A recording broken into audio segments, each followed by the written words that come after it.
nti support jeri naye waliwo ebifo ng'abantu abaliyo babakanga nti gwe lwaki oli wa NUP gwe biki so they had the fear nga tasobola na kugamba nti ndi wachi wa NUP naye nga Gomba was winnable nti national unity platform yali esobola okuwangula wa Gomba ate nga candidate gwe bawana luli kadi yawangula nebwe yawangula na yesuirayo gwa nagamba natakuuma kalulu ne bakabba so we bakabba na filinga petition elections petition bwamala okufilinga elections petition you have to pay a fee elections petition ne moving on teyasasula mu koti bambayingira off at that level so na yingira mu ndagano ate ne candidate wa NRM muwangula kati ekibiina bino ebintu byenkugamba nga kibimanyi era nga kinkakasiza nti Gomba tetuyinaayo ki candidate Naga, but by your nature, by your stature, ofanana omukyalo oli or aina kadia movement eya wangula. You can easily tipo up obuwanguzi bwa NUP ne tubukola ki ne tubujjayo. Omuntu eyali agazako kunjogereza what the power centers I was talking to. Nebangamba ne statement nti nakuya president ali desperate. Kubanga eyo gye bamuzaala ayagala okujjayo Gomba. Era ali mu office akoze eki president ngabategeza mwami Kyagulanyi ngabategeza president wa NUP and that's how I went to Gomba. Nengamba leadership is not all about okubera rigid. Sometimes you flex a bit. Yep.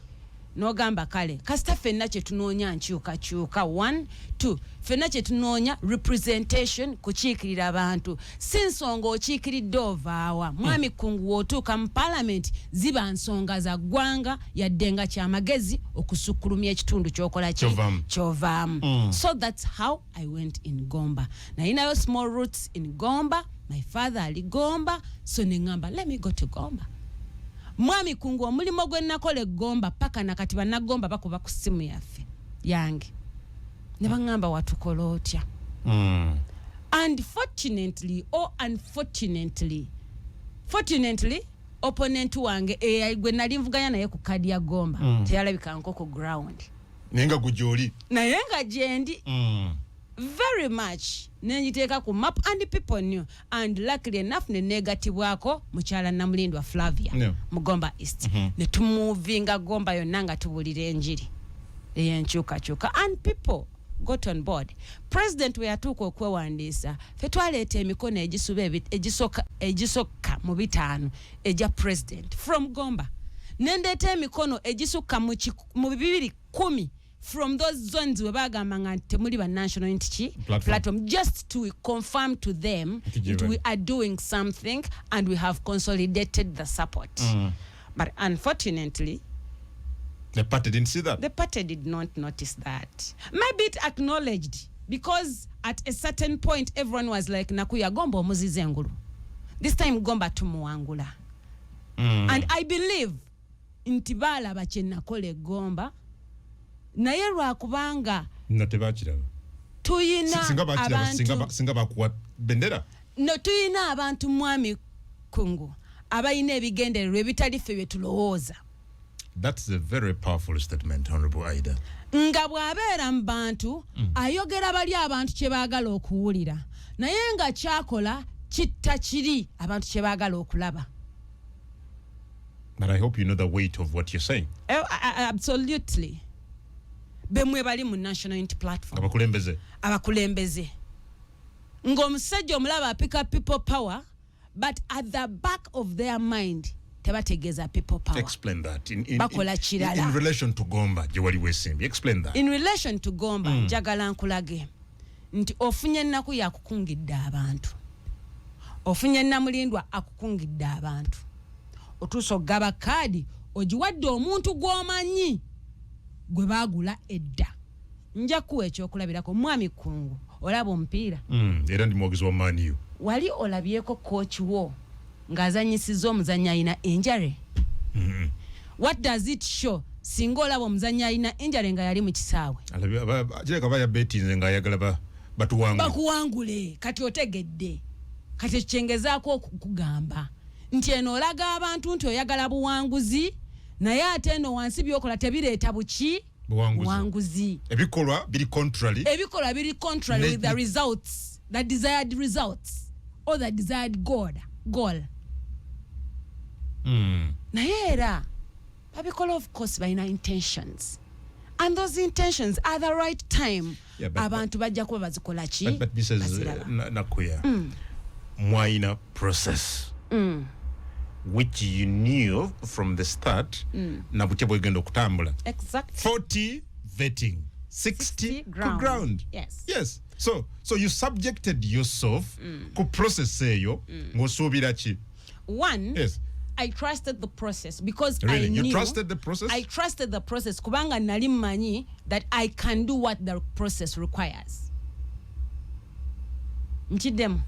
Process na jesiga kubanga nali manyi nti ekyetaagisa mu process eyo nsobola okikola.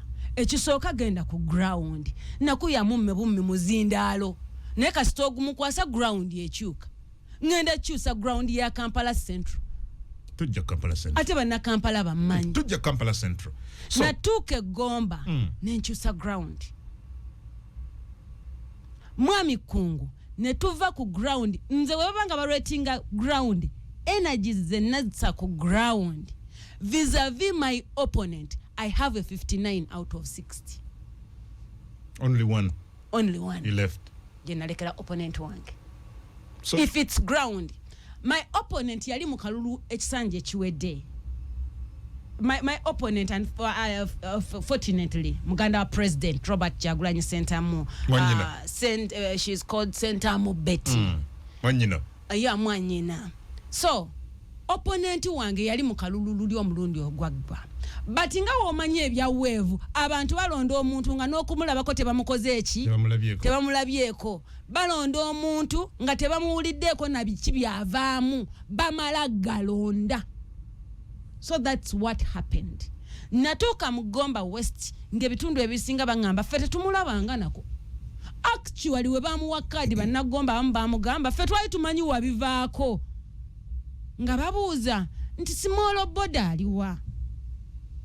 Until now they ask, and I have abantu abegomba abagamba nakubya ffe wotugamba tugende we tukola ki we tudda. They are even willing okujja Kampala mukaluke Kampala bakanoonye naye nga bavuddewa. So process yali fraudulent. Process. Yes. You're producing Ida as the best candidate. No, that's not what they. That's not what they communicated, Mrs. Ida. That's not what they communicated. The communication was different. Yes. So which process are you talking about? You're producing Nakuya. Igwe oyogera bye walaba nga bifulumye. Yeah. Nze njogera bye nalaba, bye nakola ne bye naketta. My third eye and 60th year were in the National Unity Platform leadership tables. Nze nava ku table ya vetting. And the commissioners abamu ne bagamba akakyala kagejjedde ku pano. I'm telling you. What does that mean? Omuna agamba, meaning you reasoned the panel out. Nze mwami Kungu nkubulira ebibuuzo bye bambuuza biringa 7 wano ne answers ze naba wanga nzijjukira. Wavayo commissioner agamba bye sibe twamubuuza nkuwa sente. Omulala n'agamba for sure we have interviewed abakyala bonna naye n'omukyala wanjawulo yakozesa luzungu yagamba she is exceptional yabasinze kati wobanga abakyala bonna aba National Unity Platform beba interviewing before me nabasinga owe Gomba namukola ki. And the other thing, they can even open up a debate between Nakuya and Gwebawa card. Okay. I want to get this very straight. Are you being fought against NUP? Munange no mwami Kungu. Results ezo wezivayo. I took time and trouble to communicate to different persons. Ate even before. Omanyi NUP yakola ekintu ekiri vague. Vague. Era njagala nkubuulire no vague nga ekintu ekitali clear kitegeera ekyokugamba nti tugenda kujja ku ground njagala bambuulire ku ground wano mu Kampala Central babuuzaani yagamba nti afe mutulekere oyo yekka abalekere Lubongoya tujja ku Kampala Central kale mu Kampala kanzije kale ennakawa babuuzaani yagamba fe wano tuyina omu yekka Nubianly Chairman Nyanzi yali azze nga Lord Mayor nga avuda kubaka MP Kampala Central nga zenga Lord Mayor echa Lord Mayor akivaako adde Kawempe South njagala bambuulire bwe bagenda nga bakola survey ku Chairman Nyanzi aba NUP bamugamba oyo mutulekere Kawempe South yetumwetaaga mulete ne Kawempe South oyagala bakubulire ki babuuza sampling eyo bagikola ku baani ekyo kibuuzo si kyangenzekka naye n'abantu eri bakyebuuza abawuliriza batwebuuza bakyebuuza nti babuuza kuba iso babuuza kuba piso babuuza kuba poliisi babuuza kuba clergies babuuza baanife abantu ab'owansi nga tetwalabayo batubuuza wano mu bitundu ebyaffe egomba babuuzaani. Do you have doubts nti abali babuuza ground okuva mu kibiina ekya NUP egomba tebajja ekituufu kyekyo kamegem singa bajja egomba ne bakola kye baali basuubiza nti kye bagenda okufollowinga bandibadde baleta results toyina n'omu yali akugambye nti bamubuuzaako siyina amazima gennyini munnagomba yali aŋŋambye nti bamubuuzaako yakambuuza watya babuuza NRM you know nakyo kisoboka what if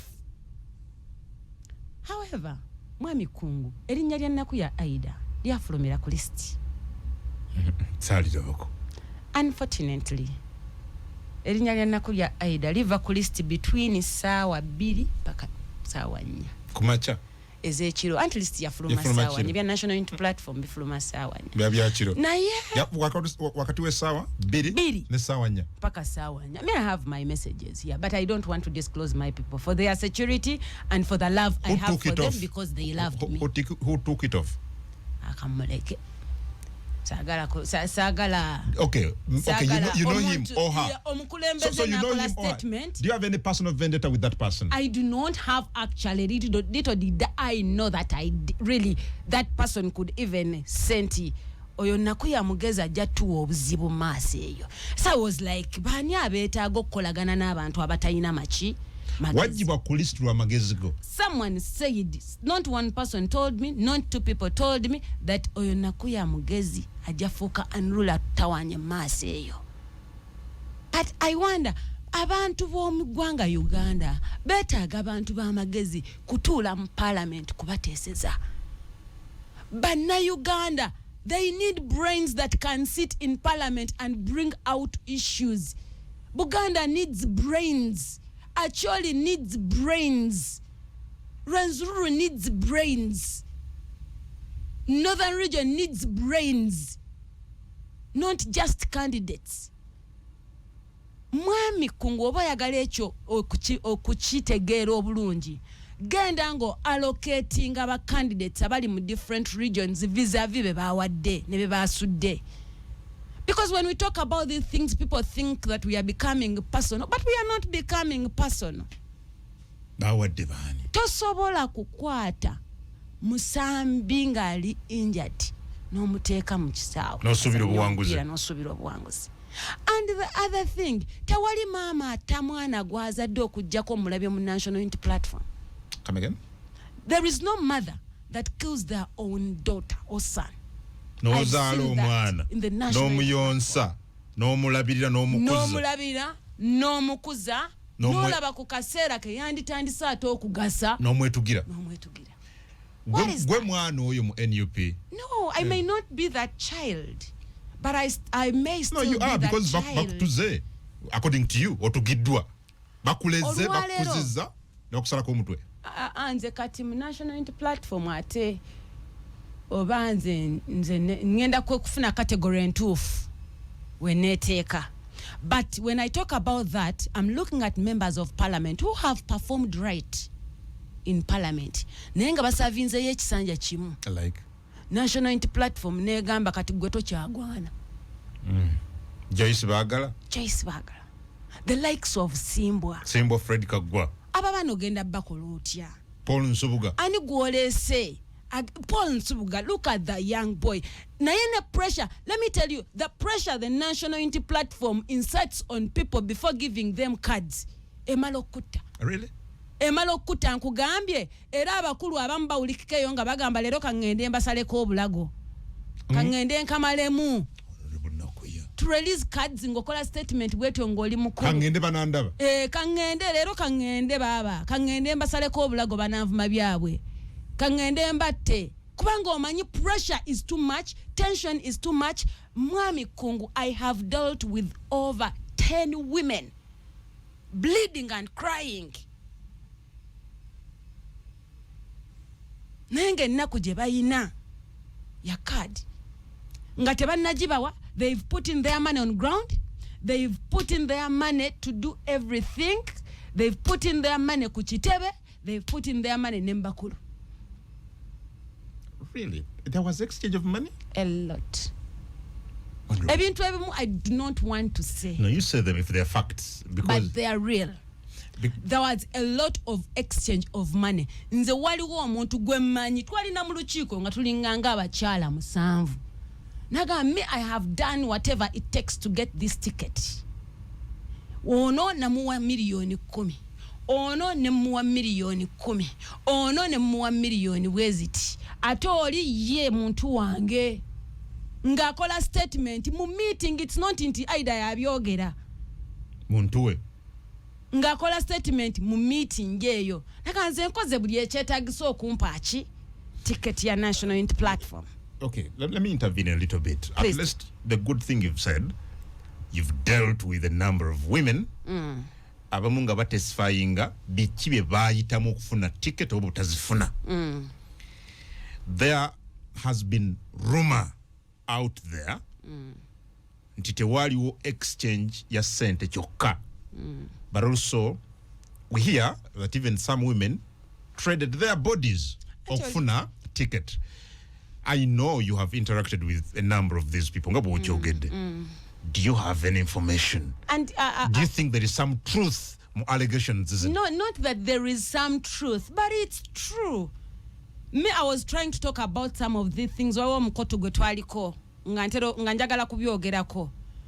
Noli bwe yalaba ngambigenda mu deep nanzijako ku mukutu. Okay, now you have the platform. Bwe yanzijako ku mukutu era waliwo gwe yalekako. Namugamba diza abantu sente zaabwe ze wakola ki? Ze watwala. So you have the platform. Say it. Byoliyagala okwogerera ku mukutu. Let's talk to them now. Because people was there trading of bodies? It was. So women gave in their body okufuna tickets za NUP. Nkugambye. Yes, and nabamu ne batazifuna. Really? But it even takes time to groom leaders who know that I do not have to trade myself for such a thing. My body is gold. Mwami Kungu mbadde nkuletera ekigambo omanyi lwaki Katonda agamba nti. Could this be one of the reasons you did not receive the flag? Perhaps, maybe you were mean. Young, my reasons are, of course, abantu bamanyi nti I'm very persistent and resilient. And many people, by the way, know me by dealing with me. In the city, I am a no-nonsense woman. You see, I don't joke around with things. You saw you missed the ticket? No. If some of your colleagues gave in their body and got the ticket. Mwami Kungu, emyaka giringa 13 emabega. Nagamba banna Kampala ekigamba that never exchange your gold for salt. Never exchange your gold for salt. Ekyo ekiwundu tolikyerabira mu bulamu bwo. So mwami Kungu, it's quite painful. Bino byenkugamba. It's sekujjubisa by the way. Kubanga obuzibu bwe tubyogerako abantu balowooza nti because tetwafuna ticket or what, but even newe twandifunye ticket we needed a rehab. waliwo n'abafuna ticket naye nga beetaaga to be rehabilitated okusinziira ku bye baayitamu owaddeyo ssente nga kati waliwo n'abaŋŋamba n'okuŋŋamba nti nze aida baagimpa naye n'ekyokukikozesa sikitegeera nyabo because at a certain point you thought it was a sure win and the next minute you get to know that it's never a sure win. So you're given money, you trade yourself and still you don't get the ticket. And still you don't get. And a lot mwami kunguza kino walabako interview. I can relate to this interview. Honorable Flavia Namulindwa we bamubuuza nti ensonga za ticket ziri zitya n'agamba ticket yetwegezaamu kututta. Yeah, I remember she said abantu bali nze sibeera nko mu kibiina ky'ebyobufuzi kirina tension ng'ekyo mwenna mwali ku bunkenke abantu twali ku bunkenke twali ku pressure ona atolugambo nga lungi as a sign of disorganization gwe tebakuwadde obeera naye ennaku 2 ne bagikujjako wiiki tikati egenze ne bagikuwera mu office ne bagikujjirako ku gate nti agwe yombadde njiraba wano naye okugifuna kola bwoti ne bwoti leetayo kino na kino. So in doing so abantu are getting so desperate because of that, and I know there are so many people who are healing from that, but the best thing is to take on.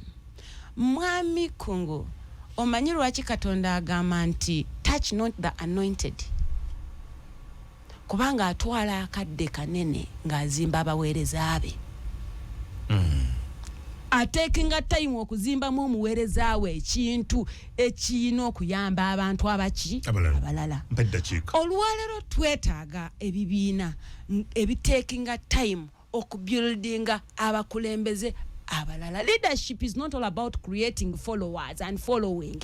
Inti wolekerawo okungobera n'okuwuliriza kyenkugamba gw'oli disobedient nkugoba. Leadership is all about creating more leaders. Inti bw'oba ovuddewo ani akikwata, bw'oba otudde ku mmeeza oyinako abakulembeze bameka abayiwanyisaganya naawe ebirowoozo.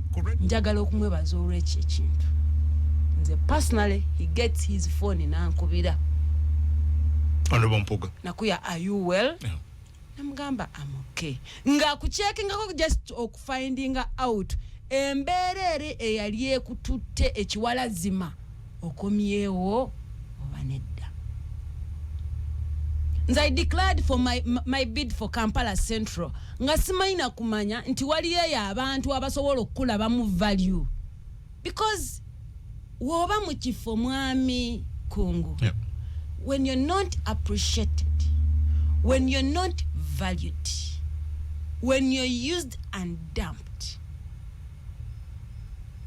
nofuna omuntu oyo akukwata ku mukono akujja mu position n'akugamba look, you are of value, you're worthy a leader, oli muteeketeeke, ekyokukola okimanyi, kyeweetaaga kimu, opportunity na front wokikolera. That has been Mpuga. My first time to meet Honorable Mpuga was 3 years back. Nasoko musinkana nenjogerako naye mu office yalinga LOP. Naye ate kati kengenda nga nkwatagana naye nga president wa Democratic Front, I realized nti muye mulimu omukulembeze bannayuganda gwe tuyinza okwetaaga. Kubanga obukulembeze si order, si kutowa order. Kino kyensazeewo. Kino kyensazeewo, kino kyengambye, kino kyenjagala biki. Obukulembeze kuwabulangana. Obukulembeze kuteesaganya.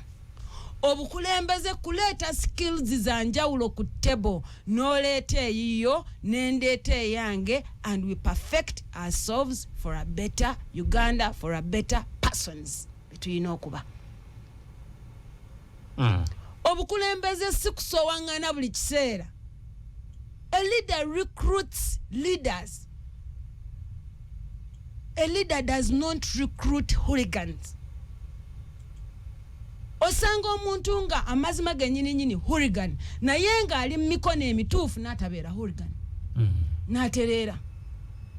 Nze nyina abaana bangi benkutteko ng'omusanga ng'omwana ava ogugamba omukama mwami Kungu nga gunene bwe guti. Nene omugamba My girl, that's not cool. You shouldn't say that. Ekito kyogera. Naye waliwo abakulembeze nga ye kyakola kuteeka wani anaavumaani. Era nebaza president wange kubanga waliwo ebintu ebyenjawulo byakoze. National Unity Platform ebadde yatussa ku level ng'ekukuba n'esalawo n'enkaaba gy'olina okukaaba. Ng'ekuba oluyi n'egamba bulira toyogera. Ebadde yatadde ku level nga tulinganga abali ewaka naye ng'obakuleseewo ne house girl ate atulugunya. Because there are those ones that are mothers. They help us at home, but at the same time mothers baagala abaana. Sirika nakuba naye akulaba n'akukuba ng'okubamu akafaananyi ng'oli muzadde. Omwana wo olina olina amala n'amuvubika n'ekitawero ku mukamwa oleme kuwulira ddoboozi lye. Awo twavudde ffe abamu ne tugamba bino ebyokutukuba okutusaanyaawo okutta career zaffe. At the end of the day ne mutugamba tonyega tobaako kyonyega otta career ng'olwedde ogisse. Singa mwami kungu aida naku ya savayo gamba nti nzija Kampala Central nga independent candidate wandi mpisa wano ku talk show. Nedda. Okitegeera eri bangamba togeza era gwoli devil era gwoli ki oli failure tosobola na kuweza buluki 10 banna Kampala bagenda kutegeera ensonga ate bagenda kulonda ensonga tebajja kudda ku wave kubanga bamanyi ti wave ebaleetera ebyerya. Ate banna Kampala watunira rekodi ya Kampala Central teri mubireerya. Kampala Central yaina Honorable Francis Babu nga musajja ayokya musajja ate bolinga ensonga nereta Lord Mayor currently Salongeri Yasulukwago naye nga ayokya ensonga z'abasuubuzi agitegeera nemala nereta Honorable Nsereko ng'ensonga azikola ki azitegeera. So kati wobanga onoonya ekintu kyonna ekikola obulungi olina okunoonya ekyefaananyiriza ekyo oba ekisingako. Oyo ye value President wa Democratic Front gye yalabye mu nnaku ya Aida n'amugamba jangu tusobola okukola nga team. Nomination Simba wonga president because I knew there are people I need to push as a party.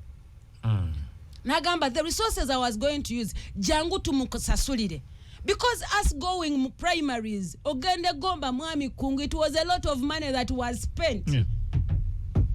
Sente nyingi zagenda naye olina atazitunuulira nazitunuulira n'atatunuulira efforts. But as you're not seeing the value of someone wali yagikola ki agiraba. Mwami kungu ate era ne National Unity Platform siginenya. Nze ndi mukyala ewaka nfumba era nnonda ebijanjaalo.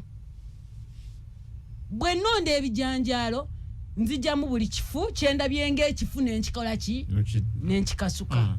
Abali mu kyalo oba abakulirako mu kyalo ekyo ekintu bakiraba naye waliwo bikasuka buli lunaku era mu ebyo bye walabanga mu bifu mubaamu ebimera kyokka nga bino bye walabanga biramu wabirya dda n'okubifumba wabikola ki wabifumba. Kati president wa DF kye yalabye nti bino bye bijanjaalo ebifu bye mwasudde kasasiro nze ndabyemu ebimera era ebyo bye ngenda ofukirira bikola omuti omugumu. Ye nnaku ya Aida ye Aisha Waligo ye Nakandi ye Joani Rule ye Musiri n'abalala bangi. Actually list badde njirabo wano ndaba ekibiina kyo kati kya DF kifumiza wano olukalala mu butongole. Aida Nakuya Kampala Central Nachanja Anet Mawejje wa Kiso District mbaka Parliament omukyala. John Lena Chintu mbaka omukyalo wa Mpigi. David Musiri Machindie West. N'abalala. So kati ekyo njagala nkimwebalize. In the matters of swimming the style matters. In the matters of swimming the style matters. The style matters. Nti oyinza gwe okwagala okuswiminga ng'ekikeri. Oli omulala najjira ku bank. Ate omulala najjanga ali straight. Bonna batuuka. Kati mwami Mpuuga yagambye osanga style y'abali engeri gye baawuzeemu. balonzenga ba best swimmer kale nanga bana abatalondeddwa nga ba best nange kamba fule ba best swimmers. Leaders are born but they are mentored. Omukulembeze yenna bw'azaalibwa n'ata mentoring bw'afa. Good. Are you ready for the insults, abuses? Nga bwe tuziraba kubamu ku bantu abafaanana nga ggwe abalaze obutali bumativu n'ekibiina kya NUP now that you have defected to DF? Mwami Kungu, leadership requires courage to make decisions. So you're prepared for that? I made a decision. I have all the courage. I have all the resilience. I have all it takes. Whoever insults me, no one insults you nga akusinga. Era bw'obanga okola ekintu omuntu n'akuinsultinga omanya tewali kyakusinga buli kimu okimusinza. Kubanga omuntu gw'osinga agamba kimuntu naye Kungu wano tokoze buki bulungi. But the insults, I mean, mu national unity platform waliyo omuntu omu nga alina accounts 2 ngava kweno account nadda kweno nga ye aliwo okuvuma. That is on record. Yeah. There are even some leaders in the party that have fake accounts and they insult. Again, that's another. Yes. There are some leaders that I know that have fake accounts that insult. NUP. And some accounts nzoli wa commenting and so on mutegera nti yakizem. They are leaders. Yes. With the and they have that time katika nkuwe ekyokulabirako. Njagala nteekayo post mu time ya campaigning nga bali ku trail. Olabe insults zinabaawo. Omale opime nga bavudde ku trail. Olabe insights zinabaawo. Goloza nti abana bano abakoye bebagenda ne batandika okukola ebyo ne banoonya TikTok ya nnaku ya ne banoonya never. But all that we have a remedy in the democratic front fe tuteekateeka bakulembeze. Well, I have information for you, actually news for you. Nti wogenze Kampala Central ekibadde kibiina kya NUP kino candidate atenga si mutono ye Ssaabawandiisi w'ekibiina kya NUP. Mwami Kungu buli omu ambuuza ekyo ekibuuzo naye nsagala nakiddamu kubanga who knows whether he will even nominate. The Electoral Commission declared the positions vacant, and one of those positions is Kampala Central MP seat. It is vacant.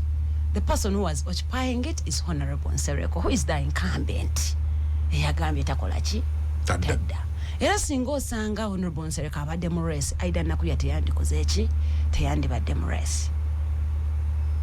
The rest, wembanga nasowoddeyo ne neesimbawo, I bet you, I believe, the rest benalabye nga ba expressing the interest tebalina Kampala ku mutima. Tebalina Kampala ku mutima. No. But you've been standing. There is a question here. I think what come on Chisoma because Nagambie. Let me Katjensim is no Katnos Jens when messages are moved and Kusima Chirunjo Mchala Aida Nakuya Wali Ajakubai. Yeah. Well, what difference between okutegeera ekintu? Waliwo ne difference between omuntu okutegeerera ekintu. Kati mu bantu amu abaze okwesimbawo mu Kampala Central, nze Aida mbuuse emyala n'abavubuka, ninye mu butale n'abakyala, abasuubuza ensonga zaabwe nzoogeddeko, abatembeeyi tugulubye, abapoliisi tulwanye, buli kimu nkikoledde mu ki? Kampala. Ntegeera politics wa Kampala, ntegeera emiruka 25 n'ebyalo 2 n'ebyalo 135 ebikola Kampala Central. Naye kati banna Kampala bajja kusalawo omuntu ategeera omulukago n'omuntu gwe bategeerera omulukako olonda waani. Your ability, your capacity to deliver, your potential. Olaba, leadership is the ability to translate a vision into reality.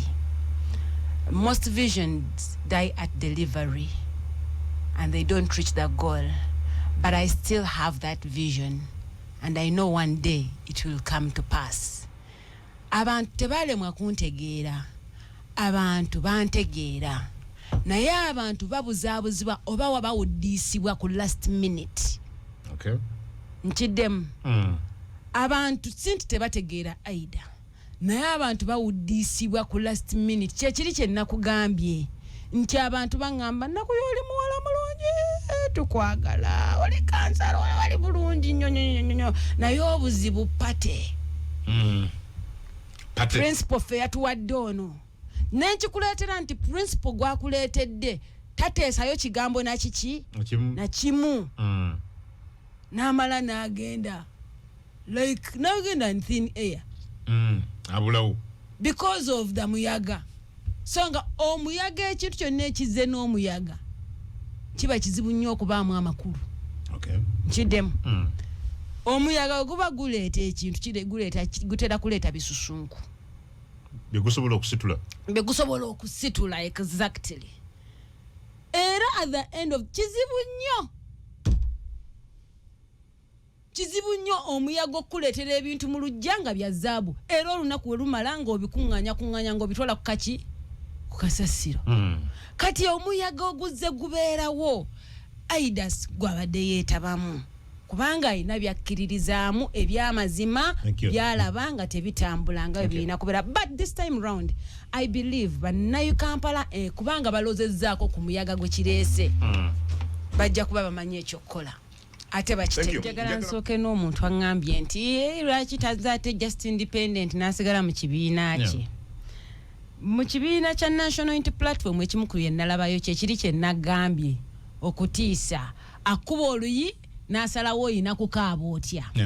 Naye ate nno munnange ekintu ekisinga obubi abantu balowooza it's power that corrupts. Power is not what corrupts but fear. Buli wootya ekintu totuuka ku level tukola ki eddako. Ekibiina kya National Unity Platform wovaayo ne weesimbawo nga independent. Constitution simanyi bagoberera eriwa naye bagamba gwoba tokyali member era tobeefasa. Kati omba si kyali member era si kwefasa kiki ekindobera okugenda mu kibiina ate ekindabyemu omulamwa era ekinneefasiza era ekinjagadde oba omukulembeze alabye nga nnyina omugaso gwe nsobola okwongera ku ki ku ggwanga Uganda. So eyo y'ensonga. Then omuvubuka agambye nti fe abavubuka tuve mu byobufuzi. You cannot separate politics from anything in this country. It's politics that determines the future of the country. It's parliament that determines the future of this country. Sure. It's parliament that determines amateeka agakufuga eyo. It's parliament that must even determine emisolo gye bakuggyako ki kye gikola. It's parliament that even follows up on issues like omusolo gwowa gwegwo ogujja the services you're given zezijja mu musolo gwowa. Parliament yetuula neebuuza questioning ebintu nti naye bannange this debt burden tugenda gikola tutya. Parliament yeyina okuleeta ebintu nti bannaye the rate of unemployment is high. What can we do as a country? Parliament yeyina okutuula esalewo n'omusaala oguli minimum na Uganda gwalina okuweebwa. Parliament yeyina okutuula esalewo nti bannayuganda abagenda okukuba ekyeyo babawe this security and this security. Nti ne ssente zaabwe tuziggyeko kyenkana bwe kiti era bannayuganda bano tubaweeyo this benefit of doubt. It's parliament, it's politics, and this is the only time that the people of Uganda have okusalawo omukulembeze anaabakiikirira. Omukulembeze anaagoberera ensonga. Omukulembeze abayina ku mutima. Omukulembeze ali ready articulating issues ku floor ya parliament. Ne speaker n'agamba tewali kyakola obwa member wa parliament w'ekitundu gundi ne gundi mumuwe bye yeetaaga abantu be basanyuke. Mwami Kungu kana akaseera k'ebyobufuzi akalinga ebyobufuzi kubanga ebyobufuzi byo tebikoma. It's a continuous process, but it's only that be getting heated up during the time of elections. Kano ke kaseera banna Uganda ke bayina okusaba ba political prisoners. nti bannange wano okuwa akalu president sokoote abaana bonna be mwasibira mu byobufuzi okuva ku mirembe emikadde siguno ogwakati ogwa Bobi okuvira ddala ku mirembe za Dr. Kiza Besigye nti wanonga era abantu bonna woba omanyi bakubulizaawo omuntu kano ke kaseera okunge mu area yo obagambe wano nga tunnakubawo campaign gwe member wa parliament ali ku tiketi ya movement tubuulire omwami waffe aliwa gundi lwaki ali mu kkomera because there are so many people whose justice is denied. Abantu bali mu kkomera lwa byabufuzi abantu bagaggawadde lwa byabufuzi abantu bayavuwadde lwa byabufuzi abantu tebayibeta kuza lujjo lwa byabuki byabufuzi obuwangwa bugetinga eradicated lwa byabufuzi so oyogera ku kintu ekyobufuzi kigazi ebbula ly'emirimu lingi lwa byabufuzi byonna you can't rule it out perfect. And not only in Uganda all over the world akadeka wedio bagwe basule bulungi bana njagala okwebaliza ddala management babuli olunominatinga ddi mwami Kungu nakano kankayiseewo omuntu yenna eyesunza okukwata Aida Nakuyanga tannominatinga nkusekeredde ekino kisoboka era enkambi zange zaŋŋambye nti omukungu omu mu kibiina ekimu tayagala Aida Nakuya nominatinge era we mba ne message okunominatinga omuntu oyo nja mwasanguza bannakampala basalewo ekyenkomeredde kye balina omumukolera kubanga afiringa nti Nakuya baba mu kalulu ye tayinaawo I've passed that here bannakampala mbaagala nnyo ali emega w'emizindaalo gya radio 4 ye Nakuya Aida small body big brain mama mazima owammwe oli gwe mumanyi eyalwana ennyo akaseera ge baliko bagoberamu Salongo Elias Lukwago mu office ate naavaayo ensonga n'azilambika kati azze okulambika ensonga z'abavuka mwami Kungu njagala nebaze management ya radio 4 ate naawe ng'omuntu nkwebaze the dedication you're putting is not in vain. Thank you. Bannayuganda baagala okuwulira ebintu efaanako bwe biti njagala onnyambe wampitawo olunaku lumu just specifically nga lwa Aida na Kampala Central kati politics ebyobufuzi bye parties byaweddewo si kyekyo kati kunoonya kalulu parties zawadde be baagala kadi zaabwe era abantu bakudde cards eze parties ez'enjawulo now it's no longer party issues it's national issues abantu betukyaza ku radio boogere ensonga z'eggwanga kikyogenda okoyera bannayuganda weeteeseteese otya era osuubira ogenda kikola otya good nze Adam Kungu mwebale abatugoberetuddemu batuzemu akomejamba